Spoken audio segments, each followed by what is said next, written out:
Okay, so our title for today is partial fractions.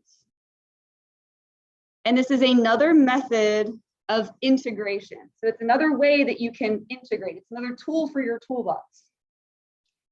It is 99% algebra, and then like one little step where you do an antiderivative. In fact, you could teach this lesson to an Algebra 2 class, and just if you left out the step where you do an antiderivative, like it's really just a whole bunch of algebra.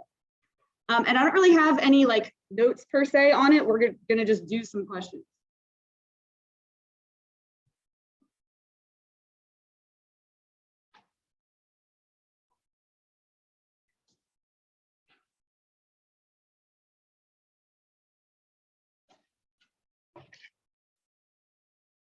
Now, at first glance, it's kind of like, well, why can't we just do a regular U substitution? Let me show you why that won't work out. So like, don't write this down. I'm going to put this on a separate sheet.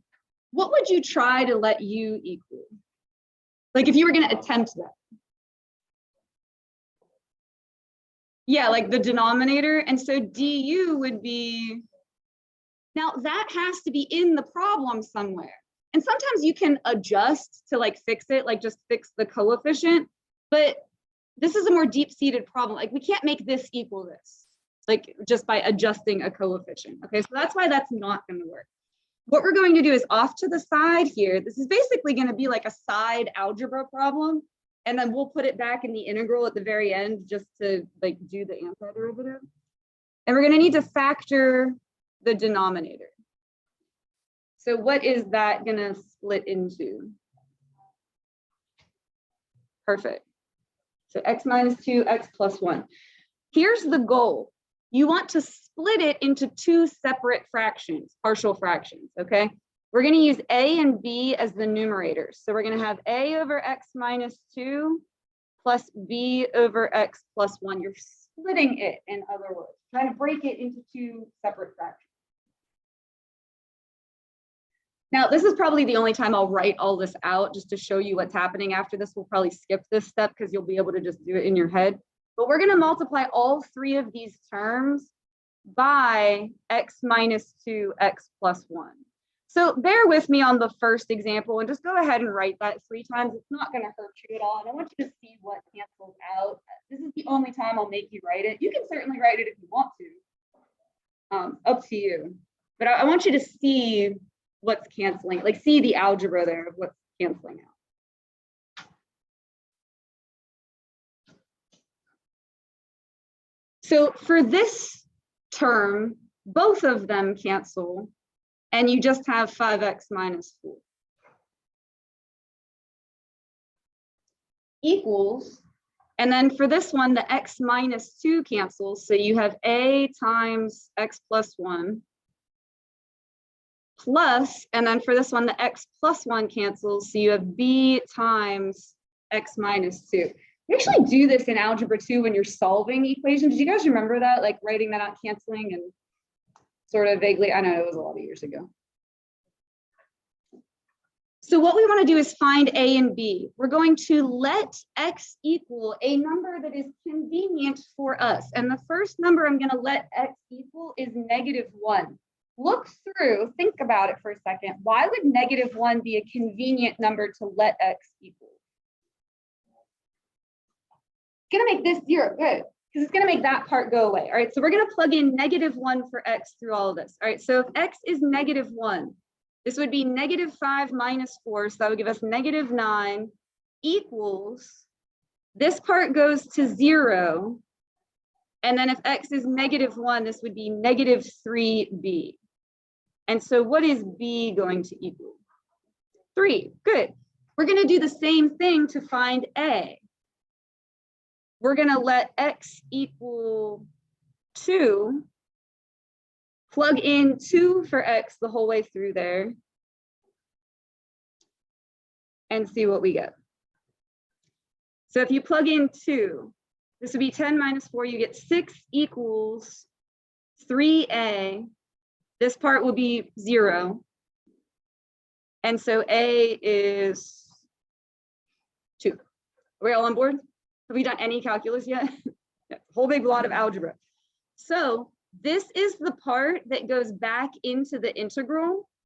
You're just going to put the a and the b back in there. All right, so it is integral 2 over x minus 2 plus, what was b? 3 over x plus 1 dx. How on earth did that make it any better, Ms. Cole? Well, now you can do it as two separate problems. It's like we broke it into bite-sized pieces, and they're both going to be ln.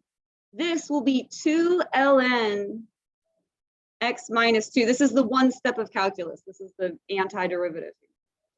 Plus 3 ln of x plus 1 plus c. So it's a whole big lot of algebra in order to split it into two separate fractions, and then you can do the antiderivative of each of them separately. That's what we're doing. We're just going to practice that a couple more times. Like, that's essentially what the lesson for today is. Yes, sir.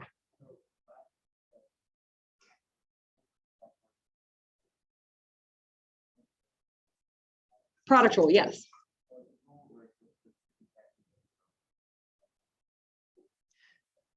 Wait, are you saying is this for like more if it's a quotient rule? Yeah, this is just if a U substitution will work. We don't have a way to do quotient rule backwards that I'm aware of. Quotient rule is a little bit too complicated.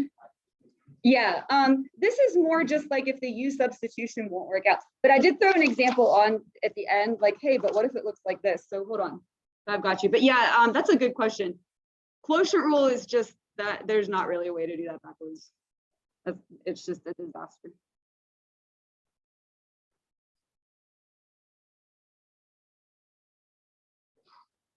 The problem with all these different methods of integration becomes when you look at a problem, what method do you use? And I don't really have a good clear-cut answer for that. You kind of just need to think about like what tools you've got and then like try something. And if it doesn't work, try something else. Integration by parts is a little easier to identify because you'll have two things multiplied together.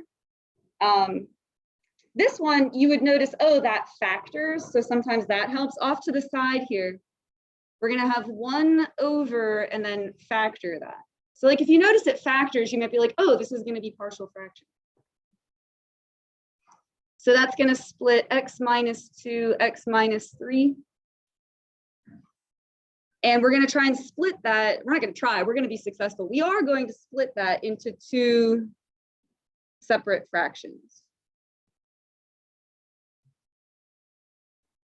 So you would put a over one of the factors. I just did x minus 2 plus. It won't matter if you switch them the other way around. You'll still get the same answer in the end.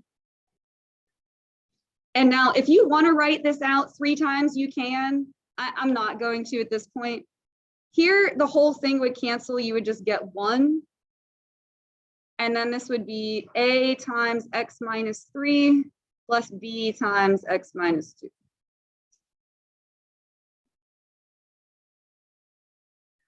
And so what would we want to let x equal first? 3.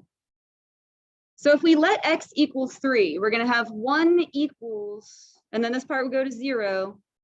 And then that would actually just be b. So 1 is b. And then what else would we want to let x equal? 2, good. So if you let x equal 2, you'll have 1 equals negative a.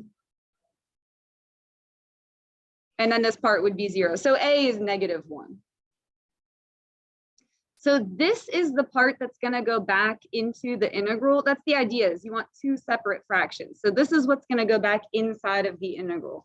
So it'll be a was negative 1. Negative 1 over x minus 2 plus b was 1 over x minus 3 dx. And then it's going to be ln. So this would be negative ln x minus 2 plus ln x minus 3 plus c. So again, it's a whole big lot of messy algebra and then like one step that's calculus. Go ahead. I wouldn't, because the 5 is odd. Hold on, let me pause this.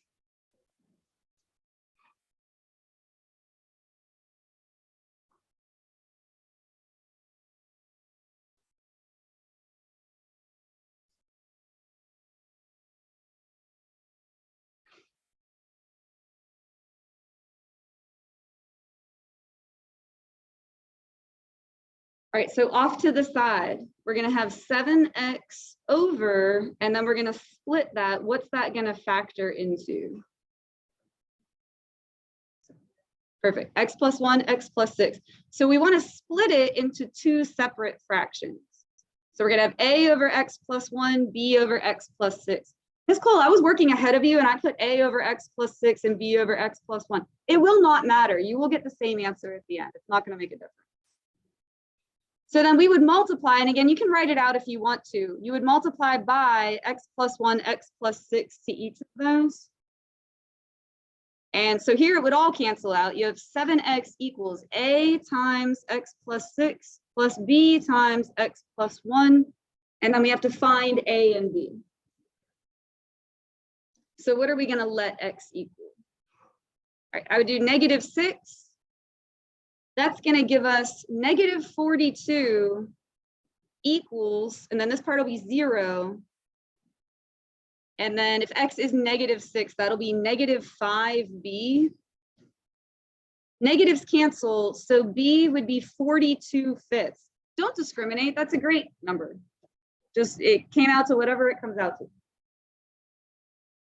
And then we would let x equal negative 1.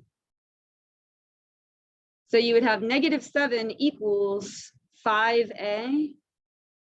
And so a is negative 7/5.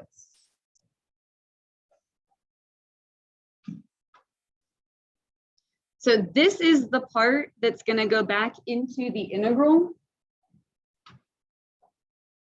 So a is negative 7/5. So it'll be negative 7/5 over x plus 1. You can kind of write that however you feel like. If you want to put the 5 in the denominator, I tend to just leave it like that. It came out to a fraction. I just leave it as a fraction. All right, plus what was b? 42/5 over x plus 6 dx.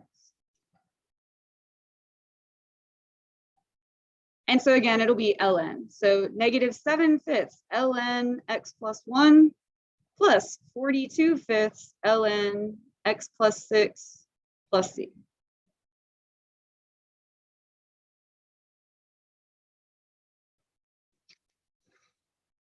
Is this all going down easy? Like this is okay?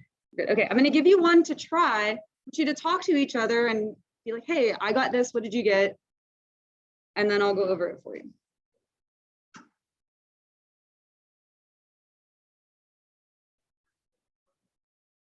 Yeah, I know. Once like we get through a few examples, everyone's like, no, I can do it on my own.